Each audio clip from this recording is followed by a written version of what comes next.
Qu'est-ce qui manquait à notre foi pour que les montagnes ne se déplacent pas et ne viennent pas se jeter dans la mer?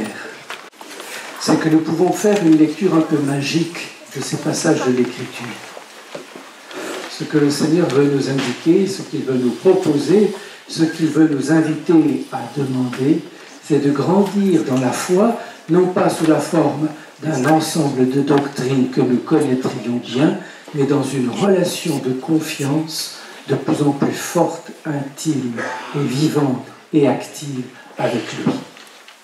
C'est à partir du moment où notre relation avec le Seigneur peut être vive, qu'à cause de cette relation, nous devenons capables d'action, de témoignage, de paroles, dont nous ne serions pas capables si nous étions livrés à nos seules forces, ou si nous étions limités à nos seules résolutions.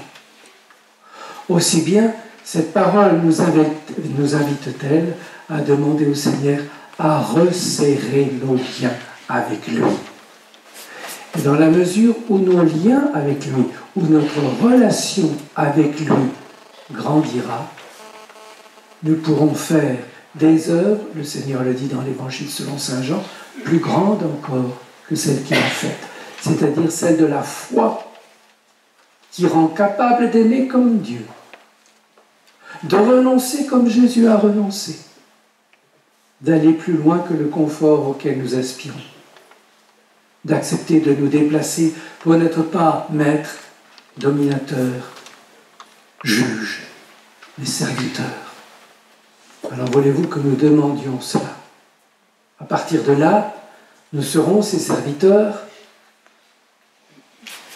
quelconques, ces serviteurs qui, dans leur relation avec Jésus, peuvent prendre la part de service que Jésus appelle chacune et chacun de nous à prendre, à assumer. Et cela, nous savons que ça vaut pour toute notre existence, et d'une manière particulière, en lien avec ce que nous avons essayé de réfléchir, de considérer, de comprendre mieux au long de cette journée. Le monde que nous avons reçu, cet environnement dans lequel nous vivons, est don de Dieu. Don donc à recevoir, don à utiliser, mais à utiliser de manière qui corresponde à notre vocation, c'est-à-dire à celle du service dans l'amour, ou de l'amour par le service. Et alors, nous ne nous préoccupons pas ni des places, ni de ce que les autres font. Vous savez, lorsque nous comparons, il a une place plus importante que la mienne, ou on lui demande cette chose qu'on ne sait pas, qu'on ne demande pas à moi, ou il est plus visible que moi. Enfin, vous voyez tout ce qui peut nous trotter à un moment ou à un autre dans l'esprit, et qui vient comme nous phagocyter, nous paralyser, nous endurcir, nous alourdir. Voilà que nous acceptons, à cause d'une relation plus intime avec le Seigneur, d'être tout simplement les serviteurs dont le Seigneur peut avoir besoin, et qui ont pour premier trésor et pour première récompense, non pas l'admiration des êtres humains, mais la joie, le contentement du Maître, c'est-à-dire de Jésus lui-même. Et cela vaut pour tous les domaines de notre existence, y compris celui de notre vie, de la manière dont nous savons vivre. Et cela nous a été dit d'une manière assez claire aujourd'hui, une manière qui soit à la fois joyeuse et sobre. Et où je relevais même, le pape emploie, je crois bien, cette expression, où nous acceptons de jouir simplement, ou de prendre le plaisir, mais simplement. C'est-à-dire qu'il c'est pas dans une forme d'extrême que se trouve la véritable satisfaction, mais voilà, cette joie dont saint François nous donne le témoignage. Une joie qui sait même parfois se récompenser de la pluie qui tombe à seaux sur lui.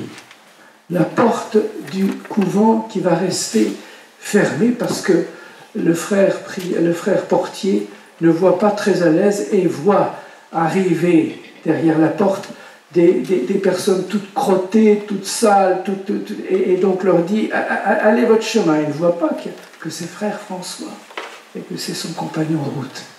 Voilà. Cette joie qui nous vient de ce que nous vivons toutes choses avec le Seigneur. Nous vivons toutes choses dans la reconnaissance de ce que nous recevons, de ce qui nous est donné, et de la part à une mission qui est celle du Seigneur lui-même, qui nous est donnée.